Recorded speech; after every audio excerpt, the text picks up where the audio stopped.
This is the Changed Physician, episode 181. This is a continuation of the Power of Regret. This is our part 2. If you did not catch part 1, please go ahead and listen to that section. And we will be continuing on with Kevin's description of the next step with dealing with regret. Which is a long way, because what you were mentioning was step 2.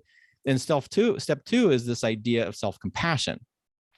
So in this purpose, and this actually relates very heavily into the shame aspect, is what you're trying to do is you have this regret, but you're trying to normalize and neutralize it. Mm-hmm. Normalizing means that, we tend to think that we're all special snowflakes, oftentimes for the good and the bad. Mm-hmm. But when it comes to these regrets, is recognize, well, if you've made a mistake, particularly if it's a regret of action, you're not the only person who ever made that mistake. Right. So to kind of give this sense of feeling that you're human, and that and some more of acceptance about it, so a little bit less judgmental, and then give yourself a break, because we generally are our own worst critics. We are much more critical and say things to ourselves way more harshly for most of us than we would to somebody else. And so one of the kind of contextual things he said there, which I really, really liked, I think he said this, or maybe I kind of reframed it, is to understand there's a difference between if a regret, or if this deep shame, I'm going to use that as sort of a deeper level of regret, does that represent simply an unpleasant moment in your life? Like it is a transitional point, or does it define your life? Yeah. And this really resonated me with as the pain standpoint. Yeah. Because is an episode of trauma in your past a moment that you've learned from and grown for, or has it become a defining moment that you are still living now with?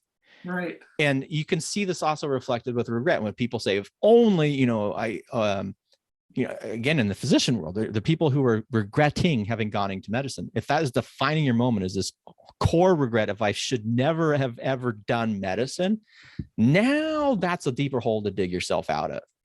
And if you're really, really struggling with it, that's probably when you want to start getting some professional help to kind of reframe that and to help you to understand that all this stuff that has occurred, like as soon as the words coming out of my mouth, that's a past event, and this future that we have is undefined here. So being able to sort of to reframe and understand that no matter what the past event was, and there's horrible, awful things that are happening every day, and I'm not minimizing any of it, but what occurs tomorrow can be different. Right. It can be different, and it just it's moving this way that all these events in our lives define who we are, and then recognize that there are little moments in there that allow potentials for change. Yeah, this weird thought about the whole, when you talk about someone in pain, whether was it that moment or does it define you? Like, it's almost interesting too that if someone suddenly gets to a place in their life where they are in pain, whether you want to call it emotional, physical, painful experience, yeah. Does it just rear its ugly head, and it really hasn't been, is it really who you are, or is it because maybe that coping mechanism in that painful moment is maybe that's your perception that thing is part of the, like, maybe kind of one of those moments where you feel like you're the victim, that kind of thing. It doesn't, the cause and effect is what I'm saying. It's hard to figure out if things are just kind of in your memory bank and they come up and you use that as your crutch or an excuse not to do something, or a coping mechanism. I mean, I think that's going to be hard to figure out. What are you thinking? Well, I'm a little unclear on where I'm going with that. Yeah. Well, not necessarily that, as I think I heard you saying something, and then my brain went another way, and then you were actually going a different way. Well, I think what I was understanding you saying is it just a moment and you find a way to learn from it and move on? Or is it something that's kind of simmering underneath and it's kind of creating this problem, this emergence of this painful part of your life? But then I'm thinking there might be an in between. Like there's this where when you're in that moment and it's uncertain and it's scary, that those other things from the past rear their ugly head and make it more difficult to cope with that new situation.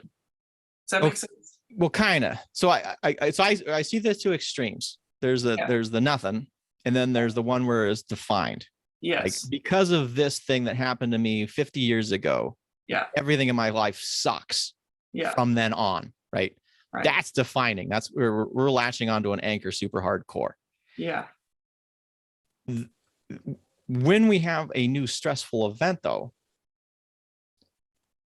all of our past experiences are going to impact in that event, right? And so if you've had a period of trauma in the past and you introduce a new stressful scenario, that trauma, any sort of life-changing event is more likely to have influenced your experience in that moment. So it will have an impact. I guess I'm not the sort of difference is the more you're aware of that, the more in control, or at least Yes. more you can recognize and appreciate it, right? And then we have some cognitive and emotional flexibility there. So I think we're sort of saying the same thing, but I guess rather than saying the extremes would be, if you're defining your life from a trauma, that is who you are because of this thing. Yeah. That's a lot of work. And then just recognize if you've had any trauma, and particularly the greater degree of trauma you have, it will surface. That, again, is not a bad thing. Yeah. What it is just telling you is that's a past experience that your brain is trying to attempt to utilize that information to prevent it from occurring to you now. To protect you. To protect you. Yeah. No, yeah, that makes sense. Well, and I think that's a little bit different understanding. I mean, we're sort of moving into the regret and shame and pain part now, right. Because early, all these people saying, well, I've done all this work and I still have pain. Well, of course you're going to have pain, because we all experience it, and it's still a protective mechanism. And the fact of the matter is, if you've had a past trauma associated with it, it's going to be very aggressive, that your brain is working with it. The thing is to remember, again, it is rather than, so I'm just going to speak, rather than let pain be the defining thing for you, it's recognize that it is not, that isn't the definition. That is a flexible experience that can change as the inputs do. Yeah. There's always a potential to change with this. And regret is the same thing. A past experience that you had, you can let it define you, or you can recognize it's a past event, that there's an influx of hundreds of thousands of other inputs since then. And you can learn from it and change your behavior now to create a different future, or you can not learn from it and dwell in it, in which case the future that you have is going to be the same that you've had for the last 20, 30, 40 years, because you're still stuck in that defiant definition of it, this anchoring event, kind of sticking in that pit there. Yeah. That's like the fixed mindset dilemma. And yes. Obviously, pain has been doing a great job at getting your attention, but the other aspect is that you have to truly understand and believe that pain can change. And, we're talking about regret and shame, but I think you can't ignore this human experience of pain, and that what you've been doing, it's still getting your attention. So there might be different inputs that need to be done, or behaviors that need to change, or a different process that you might need help with. Who knows? But I think it's interesting how it all ties together, which leads me to the last question I have about this. Is many times we use this, I don't know what you want to call it, but I can look back at the poor choices I made in my past, but then I will rationalize it and say, well, I wouldn't be who I am today if it wasn't for all those mistakes. That's somewhat of the at leasting, right? Because or the silver lining effect, or that's the big one. Well, because of this, I'm who I am. And that's a very powerful way to look at these things. Like if you like who you are, that's even better. That's the other question. I mean, that's really the key. Is you can say, well, at least I like who I am now. Yeah. And because of that past experience, and that's sort of moves into the post-traumatic growth literature. Mm-hmm. Is that's really common. What's also, it's interesting. Little traumas, people tend to have more difficult time recovering from than bigger traumas. Not everybody, obviously, and then we can have monumental trauma, which is a whole different category. Yeah. But when people have had bad things occur, and they're pretty bad, and there's like no other choice it's all bad. It like can produce severe. I'm going to talk like there can be spinal cord injury. We can talk about cancer diagnosis, all these things. Or it's one of the big bads. People tend to have a little bit more growth from that because they recognize the choice is different. Mm. Right there, that element of choice goes away. So the regret sort of framework changes as well. And there's a possibility of doing just what you said, the silver lining. Hey, I would never want this to occur to me, but what it has made me do is to be more empathetic and compassionate to other humans. I would never want to experience this horrible event where my family has got killed by a bomb, but it motivated me to go out and actually change and be politically active so this never occurs again. Yeah.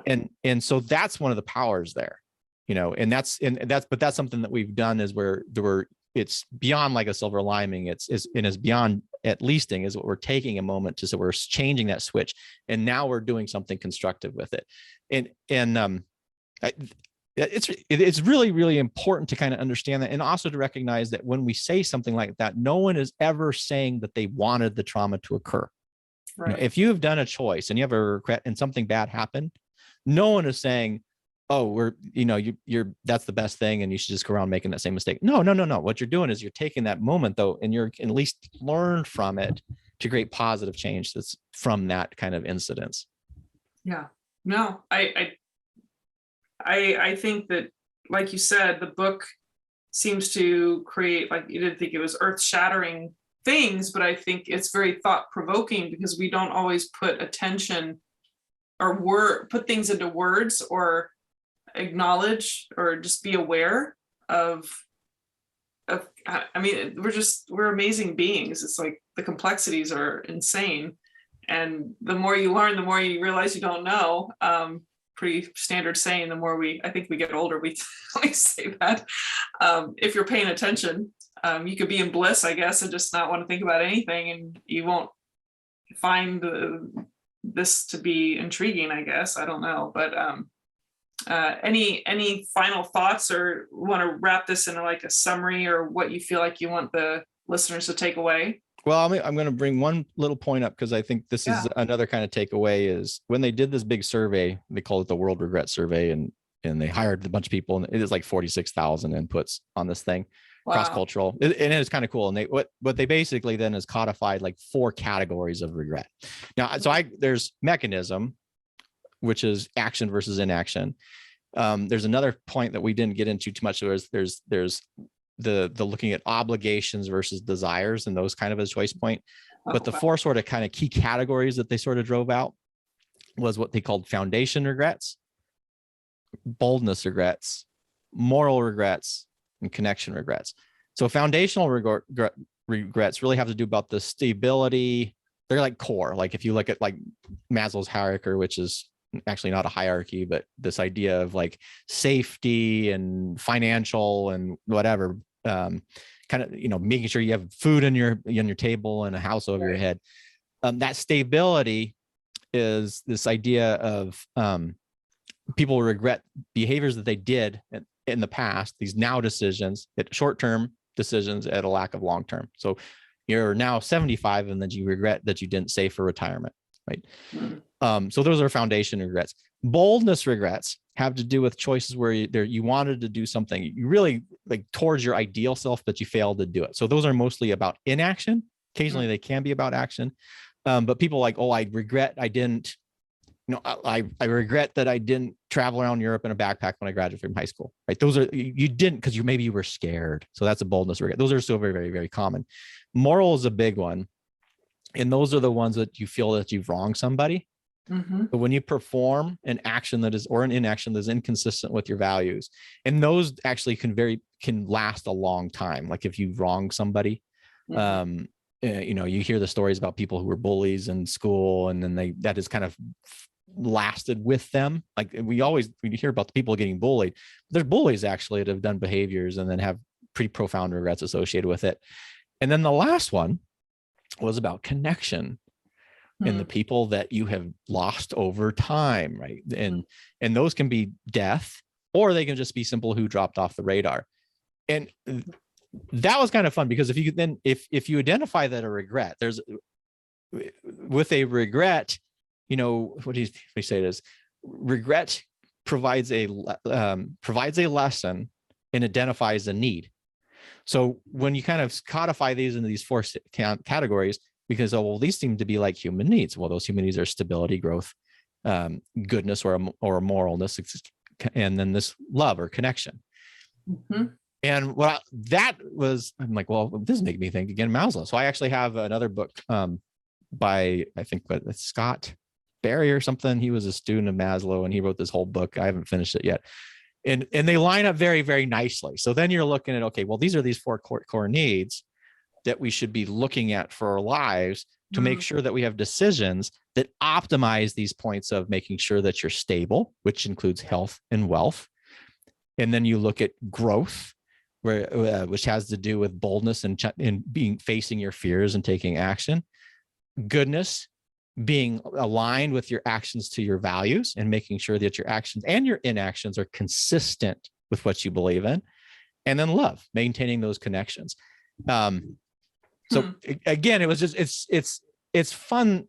And when you've been reading for a long time and reading multiple different sources, and this is like the blessing of pain for me, not pain as the experience, but pain as learning the science of it, is all, just like you said, you see all this stuff coming together, and then it's like this massive giant Rubik's cube, but you're just sort of like, wow, they can twist this and just create things. So this, again, just kind of summarize here, this was The Power of Regret by Dan Pink, a very recent book that just came out. I have absolutely no regrets buying it. It's not that long. It's only about 200 pages, pretty quick read to go through. It took me longer, of course, because I take a lot of notes and then I can only read for about a chapter and then I have to sit down and think. But a great book and a great lot of useful takeaways. I hope you got a lot of takeaways out of this episode. No, I think you brought out a lot of pieces out of that. You're making me think about a lot of things that it's just, they just start meshing together with other things we've talked about. So I love it. Thank you. Well, for those of you listening out there, I hope you enjoyed it as much as I did. I enjoyed talking about this this topic about regret.